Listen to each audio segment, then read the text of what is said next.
رزق میں برکت کا ایک بہت بڑا ذریعہ شکر ہے۔ ارشاد فرمایا لَإِن شَكَرْتُمْ لَأَزِيدَنَّكُمْ، اگر تم شکر کرو گے وہ تمہیں اور زیادہ عطا کرے، اور اگر تم شکر نہیں کرو گے وَلَئِن كَفَرْتُمْ، کفران نعمت کرو گے، إِنَّ عَذَابِي لَشَدِيدٌ، تو پھر میرا عذاب بڑا سخت ہے۔ رزق کے اضافے کا ایک اور بہت بڑا سبب انفاق فی سبیل اللہ۔ اللہ فرماتا ہے جو تم خرچ کرتے ہو تو جو چیز تم نے نکال دی اس کی جگہ اللہ تمہیں اور عطا کر دیتا ہے۔ بعض کا ہمارا یہ ہوتا ہے کہ کوئی آدمی مالی بحران میں آ گیا تو وہ کرتا کیا ہے کہ جو راہ خدا میں دینے کا کھاتا تھا پہلے اسے کلوز کرتا ہے، یہ فلاں مدرسے کو دیتے ہو یہ بھی بند کر دو، یہ مسجد کو دیتے ہو یہ بھی بند کر دو، یہ فلاں غریب کو دیتے ہو یہ بھی بند کرو، حالات ٹائٹ ہو گئے ہیں۔ لیکن 5 گاڑیاں ہیں تو 2 گاڑیوں پہ گزارا کر لیا جائے، پیٹرول بچے، یہ نہیں ہو سکتا۔ گھر کے لچھن وہی ہیں لیکن بند کہاں سے کیا؟ جہاں سے رزق آنا تھا۔ ہمیں تو یہ حکم دیا ہے جب رزق تنگ ہونے لگے صدقہ دے کے رب سے کاروبار کر لو، صدقے سے تمہارے رزق میں اضافہ ہوگا۔ یہ رب کا وعدہ ہے، اللہ کے وعدے جھوٹے نہیں ہو سکتے۔ رزق کی برکت کا ایک اور بہت بڑا ذریعہ النکاح ہے۔ فرمایا اگر تم نکاح کرو گے تم فقیر ہو وہ تمہیں غنی کر دے گا۔ لوگ کہتے ہیں بچہ پیروں پہ کھڑا ہو لے تو پھر نکاح کریں گے، اللہ کہتا ہے تم نکاح کرو ہم پیروں پہ کھڑا کر دیں گے۔ ہمارا فلسفہ اپنا ہے، اس کا حکم اپنا ہے۔ وہ کہتا ہے ابھی تو یہ اپنے لیے نہیں کماتا تو جو آئے گی اس کو کہاں سے کھلائے گا؟ میاں جس نے آنا ہے اس نے اپنا رزق لے کے آنا ہے۔ تو بچوں کی شادیاں کرو اگر وہ جوان ہو گئے، رزق نصیب ہو۔ اپنے اہل خانہ کو نماز کے حکم دینے سے رزق بڑھتا ہے، چونکہ جو صبح کا وقت ہوتا ہے یہ رزق کے بٹنے کا وقت ہوتا ہے، اور جس گھر میں صبح کے وقت لوگ سوئے ہوئے ہوتے ہیں وہاں بے برکتیاں ہوتی۔ تو طلوع فجر سے لے کر کے طلوع آفتاب تک اپنی اولاد کو، بیوی کو، بچوں کو نہ سونے دیں، اس وقت رزق بٹنے کے لمحے ہوتے ہیں۔ کثیر دعائیں مانگیں، تلاوت کلام مجید پڑھیں، اور نماز فجر مرد حضرات مسجدوں میں جا کے باجماعت ادا کریں، اور گھروں میں جو ہے وہ بیٹیاں بہنیں مصلے بچھا لیں تو اللہ کی رحمتوں کا نزول ہوگا۔ اب ایک حدیث میں رزق کے اضافے کا ایک اور نسخہ ارشاد کیا گیا۔ میرے حضور نے فرمایا جو شخص یہ چاہتا ہے کہ اس کے رزق میں برکتیں ہو اور اس کی عمر میں اضافہ ہو تو وہ اپنے رشتہ داروں کے ساتھ سلوک اچھا کرے۔ رشتہ داروں کے ساتھ اگر اچھا سلوک کرو گے تو پھر تمہارے رزق میں برکت ہو۔ غریب ہیں تو ان کی مدد کرو، ان کی بیٹیوں کی شادیاں اپنے ذمے لے لو اگر اللہ نے آپ کو وسعت دی ہے، ان کی پریشانیاں بانٹ لو، ان کا قرضہ ہے تو اتارنے کی کوشش کرو، ان کو مشکلات سے نکالنے کی کوشش کرو۔ تم ان کو مشکلات سے نکالو گے اللہ تمہیں مشکلوں سے نکالے گا، تمہارے رزق میں بھی برکتیں ہوگی اور تمہارے مال میں بھی برکتیں ہیں۔ فرمایا بہتر صدقہ وہ ہے جو ناراض غریب رشتہ دار کو دیا جائے۔ اگر وہ پھنس گیا ہے، مجبور ہے، ناراض ہے تو اس کو اگر دیں گے تمہارا نفس اس میں شامل نہیں ہوگا، تو یہ افضل صدقہ ہے جو ہر صورت میں قبول ہی قبول ہے۔ رزق کے اضافے کا ایک اور سبب الاحسان الی الضعفاء، جو کمزور لوگ ہیں ان کے ساتھ اس نے سلوک کرنا۔ الانفاق علی طلبۃ العلم، طالب علموں پہ خرچ کرنا، یہ بھی رزق میں اضافے کا سبب اور ذریعہ ہے۔ وہ حضرت بابا فرید نے کہا نا 6واں رکن دین کا روٹی ہے۔ گھر میں کچھ نہ ہو تو پھر نہ نماز اور نہ ہی دیگر امور کی لذت آتی ہے، تو یہ رزق فراواں اور وسیع اور مبارک نصیب کر دے اللہ۔ تو اس کے لیے ایک اور وظیفہ میں دیتا ہوں، اور وہ یہ کہ مغرب کے بعد 21 مرتبہ سورۃ الکوثر پڑھ لیں، کثرت ہو جائے گی انشاءاللہ۔ اول آخر دوشی پڑھ لیں، 5-7 منٹ لگتے ہوں گے، تو سورہ کوثر 21 مرتبہ روزانہ مغرب کی نماز کے بعد پڑھیں۔ اور اگر بہت زیادہ مسائل ہیں تو ہر نماز کے بعد پڑھ لیں، تو انشاءاللہ آپ دیکھیں گے کہ گھر میں برکتیں اترتی محسوس ہوں گے، انوار کا نزول ہوتے محسوس کریں گے۔ تو یہ وہ رزق کے اسباب ہیں، اگر ہم اختیار کر لیں تو ہم اللہ جل وعلا کی حمد و ثنا کے بعد رسول رحمت، شفیع معظم، نبی محتشم، حضور ختم المرتبت صلی اللہ علیہ وآلہ وسلم کی حضور ناز میں اپنی عقیدتوں، ارادتوں اور محبتوں کا خراج پیش کرنے کے بعد واجب الاحترام عالی مرتبت ذی وقار علماء کرام حضرات سامعین، بالخصوص صدر مجلس حاضہ عالی مرتبت جانشین شیخ الحدیث حضرت صاحب زادہ حامد رضا صاحب زیدہ مجدہ علمہ عملہ عمرہ وشرفہ، السلام علیکم ورحمۃ اللہ وبرکاتہ۔ اس کو بند کر دیں۔ حمد و تعریف کے بعد، صلاۃ و سلام کے بعد، آج کی منعقدہ یہ تقریب جس میں مجھے اور آپ کو حاضر ہونے کا شرف، موقع اور سعادت نصیب ہو رہی ہے، استاذی و استاذ العلماء حضرت شیخ الحدیث علیہ رحمہ کے حضور اپنی عقیدتوں اور محبتوں کا نذرانہ پیش کرنے کے لیے انعقاد پذیر ہے۔ اللہ جل شانہ آپ کے درجے بلند فرمائے۔ زندگی بھر دین متین کی جو خدمات سر انجام دی، اللہ انہیں اپنی بارگاہ میں شرف قبولیت نصیب فرمائے۔ ان کی یادگار دو دروازہ اور یہ جامعۃ العالم یہ رہتی دنیا تک نور بانٹتے رہیں، اور دنیا کے اوپر ان کے پھیلے ہوئے بہت سارے شاگرد جو ان کا روحانی ورثہ ہے اس کی ترویج اور اشاعت کے ضامن ہیں، اللہ ان کے فیوز و برکات کو ان کے ذریعے سے مزید فراوان کرے، اور لمحہ لمحہ ان کی قبر کو اجالوں اور روشنیوں اور نور و نکھت سے مالا مال فرمائے۔ میں نے کتاب رحمت قرآن مجید سے جن کلمات پر مختصراً گفتگو آپ کے سامنے رکھنی ہے وہ میرے رب کا حکم نامہ ہے، جو کوئی نیک عمل کرے، من عمل صالحا من ذکر او انثی وہو مؤمن فلنحیینہ حیاتا طیبہ، جو اچھے اعمال بجا لائے، مرد ہو یا عورت، شرط ہے کہ وہ مومن ہو۔ تو میرے رب کا وعدہ ہے فلنحیینہ حیاتا طیبہ، ہم اس کو ستھری پاکیزہ زندگی عطا کرتے ہیں۔ جو اس کا ہو جائے اس کا وعدہ ہے کہ پھر میں اس کو مرنے نہیں دیتا،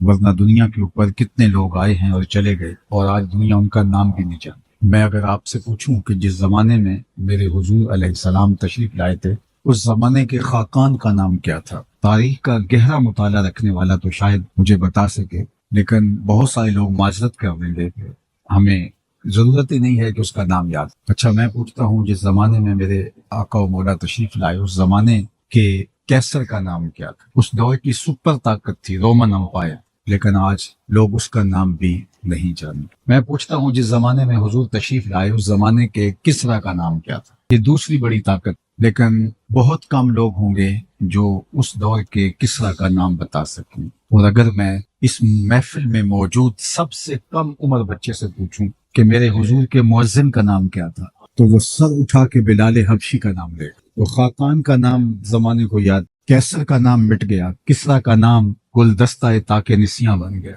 لیکن حضور کے مؤذن کا نام کائنات کے جس گوشے میں بھی چلے جاؤ آپ کو بلال حبشی کے نام کی مسجد ضرور ملے گی۔ اقبال تڑپ کے بولا، اقبال یہ کس کے عشق کا فیض عام ہے، اقبال یہ کس کے عشق کا فیض عام ہے، رومی فنا ہوا حبشی کو دوام ہے۔ رومی شہنشاہ کا دنیا نام بھی نہیں جانتی، لیکن بلال حبشی کا نام سینوں میں لکھا ہوا ہے۔ تو جو کہا میرا ہو جائے پھر میں اس کو مرنے نہیں دیتا۔ فَلَنُحْيِيَنَّهُ حَيَاتًا طَيِّبَةً، علماء تشریف فرما ہیں، طلباء بھی موجود ہیں۔ نحیینہ کے اندر مادہ حیات موجود ہے، لیکن حیاتاً طیبہ الگ سے ذکر کر کے اس کی تاکید مزید کر دی گئی کہ کوئی ابہام باقی نہ رہے کہ پھر جو میرا ہو جائے پھر میں اس کو ستھری پاکیزہ زندگی سے نواز دیتا ہوں۔ اللہ اکبر۔ دنیا میں آتے تو سارے مرنے کے لیے ہیں، کچھ لوگ جیتے جی مرے ہوتے ہیں اور کچھ لوگ مر کے بھی نہیں مرتے۔ علامہ اقبال نے نظریہ ارتقاء پیش کیا ہے۔ ایک تو ڈارون کا نظریہ ارتقاء ہے جو بہت ہاتھوں ہاتھ اس کا نظریہ لیا گیا کہ مختلف جانوروں کی مہذب شکل ہے انسان، جبکہ قرآن نے اس کی نفی کی اور انسان کے عالی مرتبت آغاز کا ذکر ان کلمات سے ارشاد کیا، لَقَدْ خَلَقْنَا الْإِنسَانَ فِي أَحْسَنِ تَقْوِيمٍ۔ یہ بندروں اور ریچھوں کی مہذب شکل نہیں ہے بلکہ حضرت انسان کو احسن تقویم میں پیدا کیا گیا۔ جب حضرت آدم کا ابھی خمیر گویا جا رہا تھا تو فرشتوں کی پیشانی کو سجدے کے لیے آمادہ کیا جا رہا، اس کا آغاز ہی عالی مرتبت ہے۔ لیکن خیر اس نے کہا کہ جناب مختلف جانوروں کی مہذب شکل موجودہ انسان ہے، تہذیب پاتے پاتے اس مرتبے تک پہنچ گیا۔ یہ ہے اس کا نظریہ ارتقاء۔ اقبال نے جو نظریہ ارتقاء پیش کیا ہے وہ اس سے مختلف ہے۔ جب ان کی ماں انتقال کر گئی تو اس وقت وہ یہاں عرض ہند میں نہیں تھے، تو ان کو وہاں خبر دی گئی کہ آپ کی ماں کا انتقال ہو گیا۔ تو جب انہیں خبر پہنچی تو انہوں نے ایک طویل مرثیہ لکھا جو آج بھی کلیات اقبال میں آپ دیکھ سکتے ہیں، والدہ مرحومہ کی یاد میں۔ اس میں ماں کے بچھڑ جانے کے صدمے کو بیان کرتے ہیں، آہ وطن میں ہوگا اب کس کو میرا انتظار، کون میرا خط نہ آنے سے رہے گا بے قرار، آرزو لے کر تیری خاک تربت پہ آؤں گا، اب دعائے نیم شب میں کس کو میں یاد آؤں۔ تو اس میں اقبال نے فلسفہ موت و حیات بیان کیا ہے، اسی میں والدہ مرحومہ کی یاد میں، اور پھر اس میں ارتقاء کا نظریہ جو اقبال کے ہاں ہے اس کو بیان۔ بات تو بہت طویل ہو جائے گی اگر تفصیل میں ہم گفتگو کریں اس پر، لیکن میں جو اس کا مرکزی نقطہ ہے وہ آپ کے سامنے رکھنا چاہتا ہوں۔ اقبال کہتے ہیں کہ ہر شے کی فطرت میں نشو و نما کی آرزو ہے، آگے بڑھنے کی تمنا ہے، وہ تمنا ہی زندگی میں تحرک پیدا کرتی ہے اور آگے انسان بڑھتا ہے، مشکلیں جھیلتا ہے، تکلیفوں سے گزرتا ہے، حالات کی تلخیاں سہتا ہے، حالات کے جبر کا مقابلہ کرتا ہے، اس لیے کہ آگے بڑھنے کی خواہش نے اس کو یہ جذبہ دے رکھا ہے۔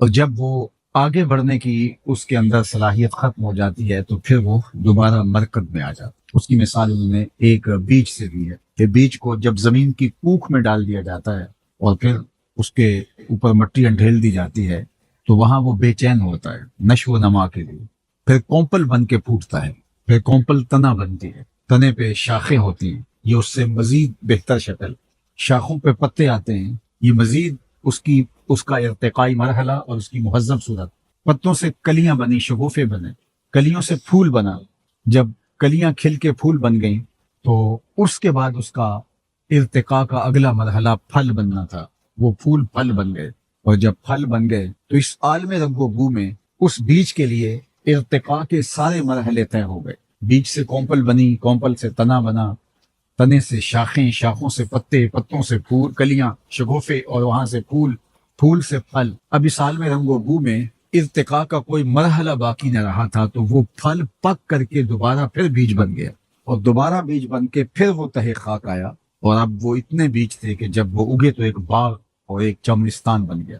اقبال نے کہا کہ اس عالم رنگ و بو میں اللہ کے بندے کے کمالات اپنے نقطۂ عروج کو پہنچتے ہیں تو پھر وہ دوبارہ تہ مزار آتا ہے۔ لوگوں نے سمجھا کہ وہ جو ہے وہ ختم ہو گیا، لیکن وہ تہ مزار بن کے اپنے ارتقاء کے لیے بےتاب ہے۔ ذرا اس رنگ کو اقبال کے لہجے میں دیکھیے۔ فطرت ہستی شہید آرزو رہتی نہ ہو، خوب تر پیکر کی اس کو جستجو رہتی نہ ہو، موت کو سمجھا ہے غافل اختتام زندگی، یہ ہے شام زندگی صبح دوام زندگی۔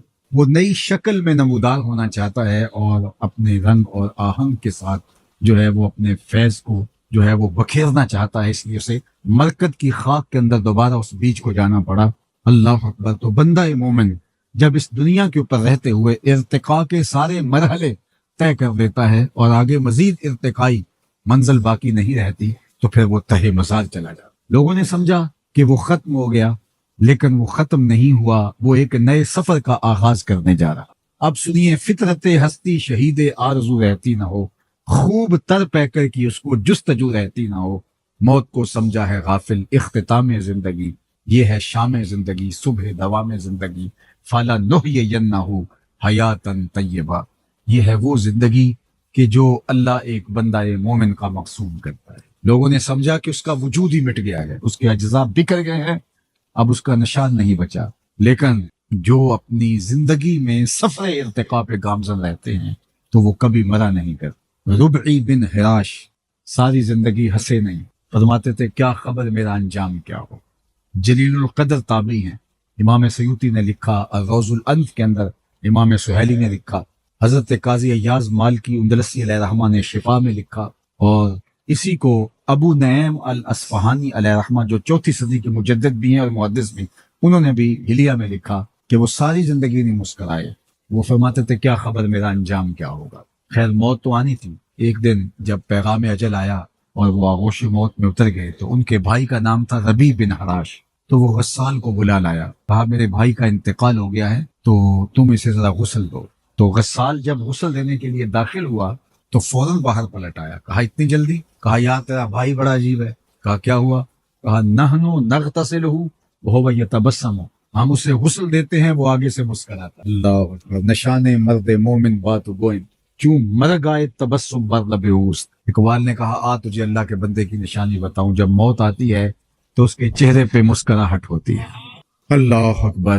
چونکہ اس نے کامیاب زندگی گزاری ہے اور یہ لمحہ اس کے لیے خوشخبری ہے۔ تحفۃ المومن الموت کا یہ عملی ظہور ہے۔ اوروں کے لیے تو موت بھیانک ہوتی ہے، لیکن جنہوں نے اپنی زندگی اللہ کے نام وقف کر دی، اس کے نام لگا دی، تو پھر یہ موت ان کے لیے ایک بھیانک منظرنامہ نہیں ہے بلکہ یہ تحفہ بن جاتا۔ حضرت ابراہیم علیہ السلام کی خدمت میں اسرائیل حاضر ہوئے قبض روح کے لیے، تو پوچھا کدھر آئے ہو؟ کہا قبض روح کے لیے۔ کہا عجیب بات ہے، رب مجھے اپنا خلیل بھی کہتا ہے اور تجھے قبض روح کے لیے بھیج دیا، کبھی ایسا بھی ہوا ہے کوئی یار بھی یار کی موت چاہے؟ وہ مجھے خلیل کہتا ہے اور تجھے قبض روح کے لیے بھیجا، کوئی یار بھی یار کی موت چاہتا ہے؟ کہا میں تو حکم کا پابند ہوں، جا کے بارگاہ ازدی میں عرض کر دیتا ہوں۔ جبریل حاضر ہوئے، کہا مالک تیرے خلیل کے پاس گیا تھا، یہ پیغام ہے تیرے نام۔ تو کہا میرے خلیل کے پاس پھر جاؤ، میرا سلام دو اور کہنا کہ کبھی ایسا بھی ہوا ہے کوئی یار یار کو بلائے اور وہ ملنے بھی نہ آئے۔ روح بے چین ہو گئی، کہا دیر نہ کر، ابھی قبض کرو۔ تو پھر موت بھیانک نہیں ہوتی، موت تحفہ بن جاتی ہے۔ اور شیخ سعدی شیرازی نے تو یہاں کمال کر دی، کہا جب دنیا پہ تو آیا تھا تو روتا تھا، یہ ہنستے تھے۔ زندگی ایسے گزار کہ تو ہنستا ہوا جائے، یہ روتے رہ جائے۔ یہ نہیں کہ روتا آیا تھا روتا ہی چلا جائے۔ جب بچہ پیدا ہوتا ہے تو پیدا ہوتے ہی جو اس کا چیخنا ہے، اس کا رونا ہے، یہ اس کی زندگی پہ دلالت ہے کہ یہ زندہ پیدا ہوا ہے۔ جب تک بچہ روتا نہیں ہے، چیختا نہیں ہے، ماں باپ پریشان ہوتے ہیں، پتہ نہیں گوشت کا لتڑا زندہ ہے یا مردہ ہے، تو اس کا رونا جس کو عربی میں استحلال کہتے ہیں، وما اہل بہ لغیر اللہ، یہ بھی یہی سے نکلا ہے۔ ان ذبح جو پکار اٹھتی ہے وہ اللہ کے علاوہ کسی اور نام کی نہیں ہونی چاہیے۔ اگر کسی نے بسم شیخ عبد القادر پڑھ دیا اور جانور ذبح کر دیا، حرام ہو جائے گا۔ بسم محمد پڑھ کے ذبح کر دیا، حرام ہو جائے گا۔ 11ویں کا ہو، 12ویں کا ہو، عقیقے کا ہو، ولیمے کا ہو، ذبح کرتے ہوئے اللہ کا نام لیا جائے تو حرام نہیں ہوگا۔ اللہ اکبر۔ تو وہ جو آواز اٹھتی ہے اس کو استحلال کہتے ہیں۔ بلکہ حضور سے پوچھا گیا کہ حضور جب بچہ پیدا ہوتا ہے تو روتا کیوں ہے؟ طبرانی نے موجم میں لکھا، پوچھا گیا کہ جب بچہ پیدا ہوتا ہے تو روتا کیوں ہے؟ فرمایا اس کے ساتھ ایک اہم ذات جنم لیتا ہے جو اس کی پسلیوں کو چھیڑتا ہے، جس کی وجہ سے وہ روتا ہے۔ صحابہ نے دوسرا سوال کیا کہ حضور جب آپ آئے تھے تو آپ کے ساتھ بھی ہمزاد آیا تھا؟ فرمایا ہاں۔ تو کہا کہ اس نے تو آپ کو کوئی اس طرح کی چیز نہیں کی؟ تو فرمایا اس نے کیا چھیڑنا تھا، اس کی نظر میرے چہرے پہ پڑ گئی۔ فلما رآنی اسلم، جب اس نے مجھے دیکھا اس کے لبوں پہ کلمہ جاری ہو گیا۔ جواہر البحار، جواہر البحار فی فضائل النبی المختار کے اندر امام نبہانی نے باقاعدہ باب باندھا ہے کہ حضور کا ہمزاد مسلمان ہو گیا تھا۔ دیکھنے والے کہا کرتے ہیں اللہ اللہ، یاد آتا ہے خدا دیکھ کے صورت تیری۔ اللہ نے حضور کا جمال ایسا بنایا تھا جو دیکھتا وہ پکار اٹھتا کہ یہ اللہ کے رسول ہی ہو سکتے ہیں۔ کہا اس نے کیا چھیڑنا تھا مجھے؟ فلما رآنی اسلم، جب اس کی نظر میرے جمال نور پہ پڑی تو اس کے لبوں پہ کلمہ جاری ہو گیا۔ اللہ اکبر۔ تو وہ ہمزاد پسلیوں کو چھڑتا ہے تو بچہ روتا ہے، رونا زندگی کا دلیل ہوتا ہے۔ ماں باپ خوش ہو جاتے ہیں، مبارکیں دیتے ہیں، مٹھائیاں بانٹتے ہیں۔ شیخ بولے جب تو آیا تھا تو روتا تھا اور یہ ہنستے تھے، ایسے زندگی گزارنی ہے کہ تو ہنستا ہوا جائے اور یہ روتے رہے۔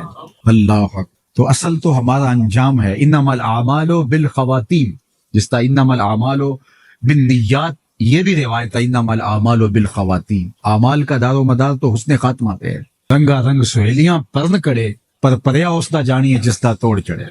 کتنے لوگ ہیں جو مرتبہ کمال تک پہنچے ہوتے ہیں، آخر میں آ کے لڑک جاتے ہیں۔ آج ہم اپنی آنکھوں سے نہیں دیکھ رہے کتنے کتنے لوگ ہوتے ہیں، لیکن ان کا انجام دیکھو کتنا عجیب ہو جاتا ہے۔ بلعم بن بورا کی مثال ہمارے سامنے موجود۔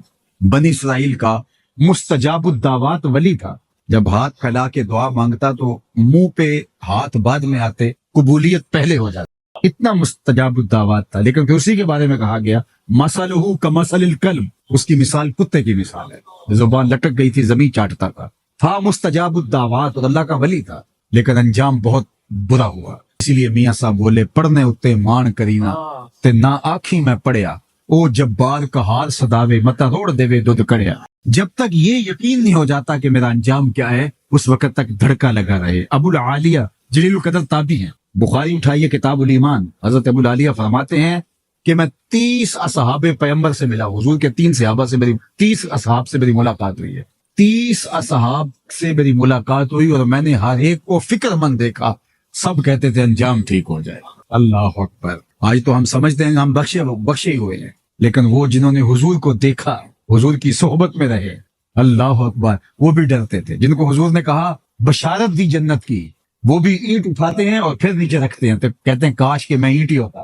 چڑیا کو بیٹھے دیکھتے ہیں حضرت ابوبکر رضی اللہ تعالیٰ عنہ، وہ ایک شاخ سے دوسری شاخ پہ جاتی ہے تو کہتے ہیں واہ چڑیا کہ کیا موج ہے، ایک شاخ سے دوسری شاخ پہ چلی جاتی ہے اور تیرا حساب بھی نہیں ہوگا، پھنسے تو ہم ہیں جن کا حساب ہوگا، ہمارے پلے کوئی عمل نہیں، ہم سمجھتے ہیں جنت کے ٹھیکیدار ہم ہیں۔ تو کہتے ہیں 30 اصحاب سے ملا ہوں، 30، ہر ایک کو میں نے ڈاڈا فکر مند پایا ہے اپنے انجام کے حوالے سے۔ حضرت بایزید بستامی سے ایک بڑھیا نے کہا تھا حضرت ایک مسئلہ پوچھنے آئی ہوں، پوچھیے۔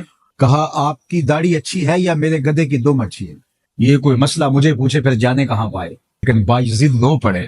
کہا بڑھیا تیرے سوال کا جواب فی الحال میرے پاس نہیں ہے، یہ تو میں مرنے کے بعد ہی بتا سکتا ہوں۔ حضرت بایزید کا 72 سال کی عمر میں انتقال ہوا، بڑھیا کو خواب میں ملے، اس نے کہا میرا سوال وہیں کھڑا ہے، تو کہا اللہ کا شکر ہے میرا خاتمہ ایمان پہ ہو گیا، لہٰذا تیرے گدھے کی دم کو میری داڑھی سے کیا نسبت ہو سکتی؟ اس نے کہا بتائیے آپ کے رب نے آپ کے ساتھ سلوک کیا کیا؟ تو حضرت باعزید کے جب میں مالک کے حضور پیش ہوا تو مالک نے کہا اے بوڑھے بتا میرے پاس کیا لے کر آیا ہے؟ تو میں نے جواباً عرض کی مالک بادشاہوں کی چوکھٹ پہ جب فقیر آئیں تو بادشاہ یہ تو نہیں پوچھتے کہ کیا لے کر آئے ہو، فقیروں سے تو یہی پوچھتے ہیں کیا لینے آئے ہو۔ میں لے کر کچھ نہیں آیا، تیری رحمت کا سوالی بن کے آیا ہوں، اللہ نے بغیر حساب کے میری مغفرت فرمائی۔ تو روبی بن حراش ساری زندگی نہیں مسکرائے، فرماتے تھے کیا خبر میرا انجام کیا ہوگا۔ آخری وقت ہوا، کہا تیرے بھائی کو غسل دینے داخل ہوئے، بڑا عجیب شخص ہے، نحنو نغتسلہ وہو یتبسم، ہم اسے غسل دیتے ہیں وہ آگے سے مسکرا رہا ہے۔ کہا میرے بھائی نے قسم کی تھی جب تک اچھا انجام نہیں دیکھوں گا مسکراؤں گا نہیں۔ پورے بصرے میں خبر پھیل جاتی ہے ایک بندہ مرنے کے بعد یوں مسکرایا۔ پھر سونے سے قبل سورۃ الملک ایک مرتبہ ضرور پڑھیے گا، جس طرح سورہ یاسین پڑھتے ہیں تو سارا دن آپ کی حفاظت رہتی ہے، اور سورہ ملک اگر پڑھتے ہیں تو ساری رات آپ کی حفاظت ہے، اور سورہ واقعہ ایک مرتبہ یہ زندگی میں معمول بنا لیں، کیونکہ ہمارے جو معاشی مسائل ہیں اس کا بہترین روحانی حل سورہ الواقعہ ہے۔ سورہ الواقعہ کی تلاوت کرنے والا کبھی بھی کنگال نہیں رہتا۔ میں جب بھی اللہ کی توفیق سے یہ محسوس کرتا ہوں کہ ادارے کو وسائل کی ضرورت ہے تو سورہ واقعہ کو زیادہ پڑھنا شروع کر دیتا ہوں، تو اللہ خزانہ غیب سے مدد فرما دے۔